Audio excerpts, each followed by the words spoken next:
Magandang buhay! Panibagong video na naman po ang ating gagawin. Ako nga po pala si Binibining Frazel Escamilla ang magpapaliwanag sa inyo kung ano at paano gamitin ang flip grid bilang kakamitang panturo. Pero bago riyan, narito muna ang ating mga magiging layunin sa araw na ito. Pagkatapos ng video lesson na ito, ang mga mag-aaral ay inaasahang una, malalaman kung ano ang kagamitang panturo na flip grid. Pangalawa, may isasabuhay ang kahalagahan ng kagamitang panturo na flip grid. At pangatlo, makagagawa ng mga gawain gamit ang kagamitang panturo na flip grid. Ngayon, atin nang tukuyin kung ano nga ba ang kagamitang panturo na flip grid. Ang Flipgrid ay isang website na ginagamit ng mga guro upang masimulan ang talakayan gamit ang mga videos. Ang guro ay maaaring mag-post ng mga katanungan, gawain o paksa na maaaring tugunan ng mga mag-aaral gamit ang kanilang nagawang videos. Paano nga ba gamitin ang Flipgrid?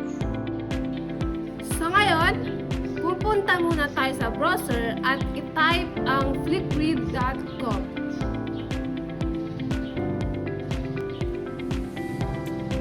So, ganito ang lalabas. Kung kayo ay bago sa Flipgrid at wala pa kayong account, pindutin lamang ang sign up. Pagkatapos, meron dyan lalabas na kung saan kayo ay magre-register. I-enter natin yung email address natin.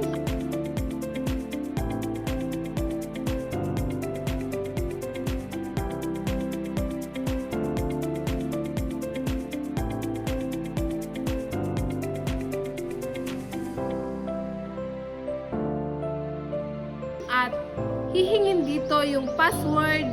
So, i-type natin and then click natin yung next. Then, ganito ang magpapakita. At para magpatuloy, i-click natin yung continue.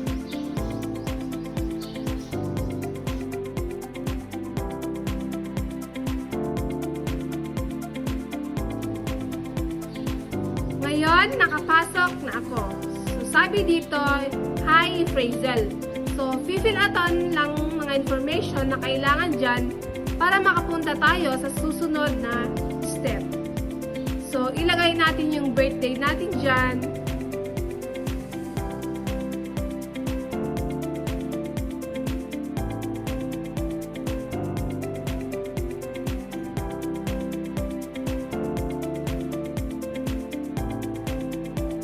Siyempre, since nasa bansang Pilipinas tayo, pipiliin natin yung Philippines tapos pindutin natin yung next. Pagkatapos dito, tatanungin kung ikaw ba ay educator o student. Siyempre, pipindutin natin yung educator. Pagkatapos, tatanungin ka rin dito kung anong grade level ang tuturuan mo. So, meron dyan elementary, middle, high or college. So ako, ang pipiliin ko halimbawa ay high. At syempre, huwag natin kalimutan pindutin ang next para makapag-proceed. Pagkatapos niyan, ganito na ang lalabas. So para siyang Facebook page. So pipili tayo ng gagamitin nating cover photo. So maraming design dyan. Maaari kayong pumili ng design sa ibaba. So, sa Flipgrid, parang ito yung magiging cover photo ninyo. So, halimbawa, kung gusto kong palitan at namimili ako sa files ko, so, pipindutin lamang ito at mamimili kayo.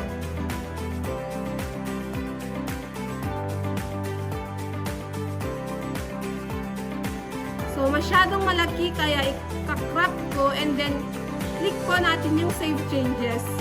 So, ganyan ang magpapakita sa inyo.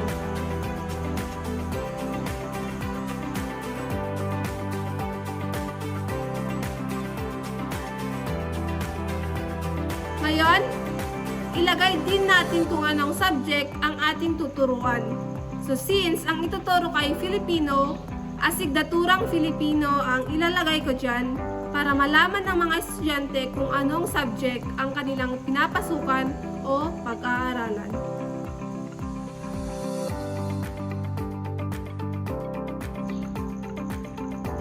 So, magiging ganyan ang kalabasan. May makikita kang link. So, tatanungin ka naman dito kung yung link ba ay maaaring i-access ng kahit sino o yung mga estudyante mo lang. So, sa case ko, pipiliin ko yung only people you approve can join para maka-access lang sa subject na ito ay yung mga naka-enroll. Then, maaari nating i-copy yung link at i-share sa Google Classroom, sa Messenger, o kahit ano na group chats, nakasali ang lahat ng inyong estudyante. So, ganyan na siya. Ang gagawin naman natin ngayon ay mag-a-add ng topic. So, kada may bagong ipapagawa o may topic, maaari nyong i-upload dito. So, halimbawa, ako naman ay magpapagawa ng aktibidad, pwede kong i-add dito.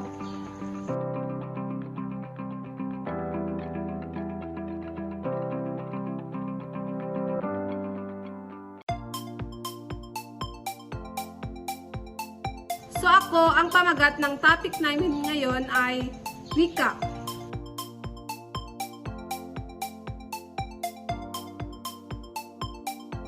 And then, sa baba nito ay ang panuto. So, itatype ko dito yung panuto.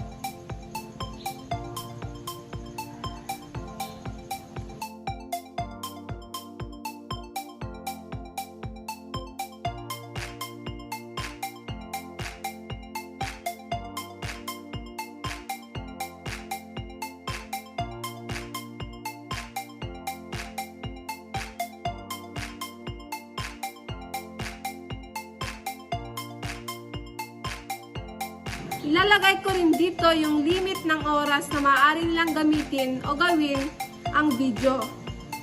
So since sariling pagpapakulugan naman ang hihingi, maaari kong ilagay dito ang 1 minute and 30 seconds. Pagkatapos, may tanong dito.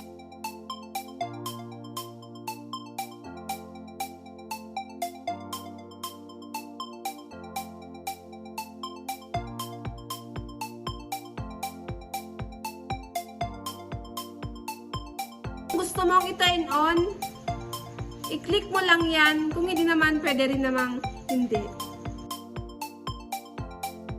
So ngayon, pwede na nating i-edit ang tungkol sa post na ito. So, punta lang tayo sa setting. Kung gusto mong mag-add ng restriction sa bawat isa-submit nila, pwede mong ilagay dito kung anong date ang deadline ng kanilang pagpasa. So, ilagay kung anong araw mo ito pinost at kung kailan ang magiging deadline nito. Tatanungin rin sa'yo kung mag-change ka ng captions o hindi.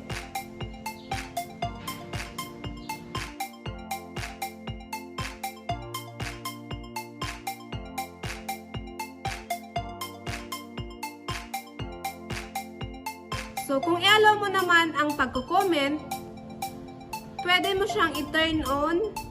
Ganyan din sa responses. Kung i-allow mo silang mag-attach ng links, mag-download, mag-like, at mag-view. Makikita mo rin dito kung ilang beses nang nag-view ang students sa isang topic o activity. So, tatanungin rin sa'yo as a teacher kung i-allow mo silang mag-add ng mga text, photos, mga sticky notes, GIFs, at marami pang iba.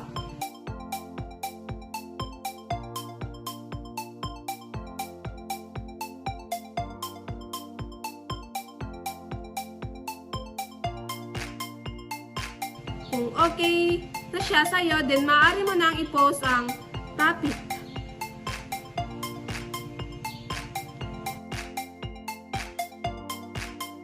Magiging ganyan ang kalabasan. So, pwede mo ring i-copy ang link at i-save sa Google Classroom or i-send upang sa ganoon, pag sinend mo, magdadirect na iyon sa mismong gawain na pinost mo. Ngayon, ganito na siya.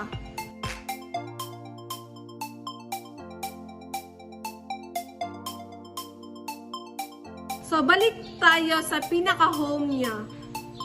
So, ganito ang itsura niya. Makikita na rito ang pamagat ng paksa. So, ang pamagat ng paksa natin kanina ay wika. Ngayon, kung gusto mo nang sagutan yung gawain na iyon, i-click mo lang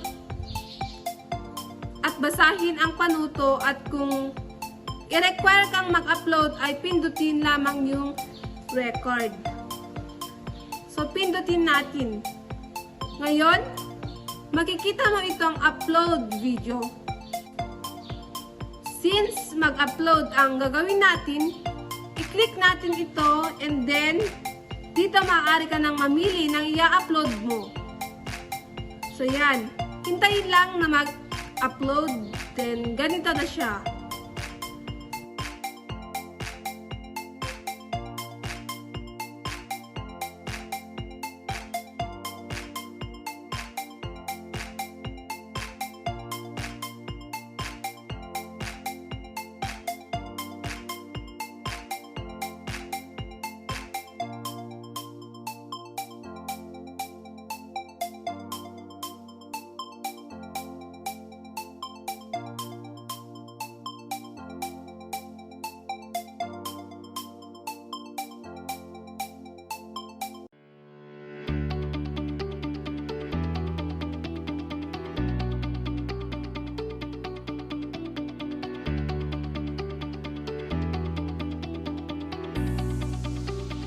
Makikita mo yung video na ina-upload mo.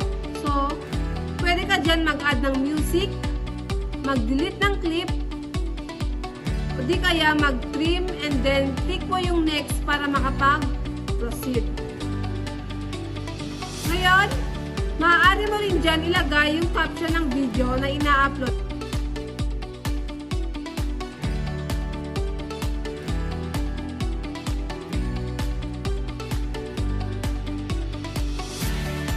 So, yung nilagay ko ay pagpapaliwanag hinggil sa pansariling kahulugan kung ano ang wika.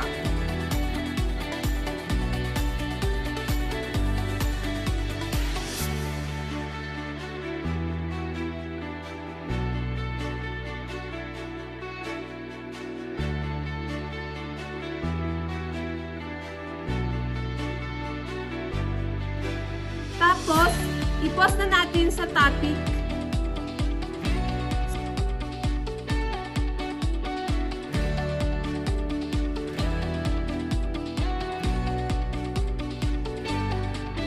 So, hintayin lang natin siyang mag-upload, saka natin pindutin ang continue. Ngayon, i-check na natin. Pindutin natin yung go to topic. Sa baba, makikita natin yung topic natin na in-upload natin kanina. So, i-click natin ang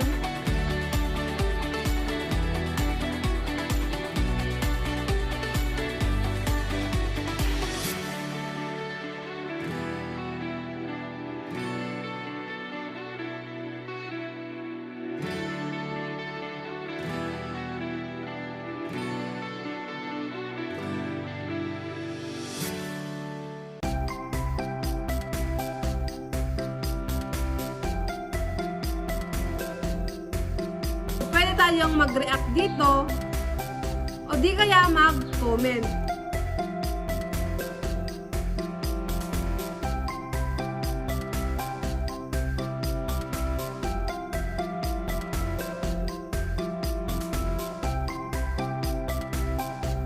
So since ako yung teacher, halimbawa sana ang iko-comment ko pagkatapos kong panoorin ay mahusay.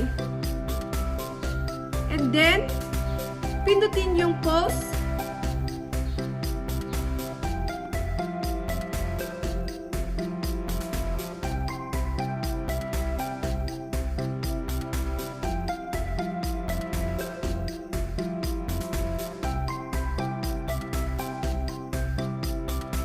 ngayon, balik tayo sa pinaka-home niya. So, ganyan ang magiging kalabasan. Ngayon, kung gusto mo mag-add ulit ng panibagong topic, ay pindutin lamang natin yung topic. So, dyan nagtatapos ang video lesson sa kung saan ito ay patungkol sa ano ang kakabitang patulo ng Flipgrid at kung paano ito gamitin. So, ako si Binibining Frazel Escamilla. Hanggang sa susunod na talakayan. Paalam!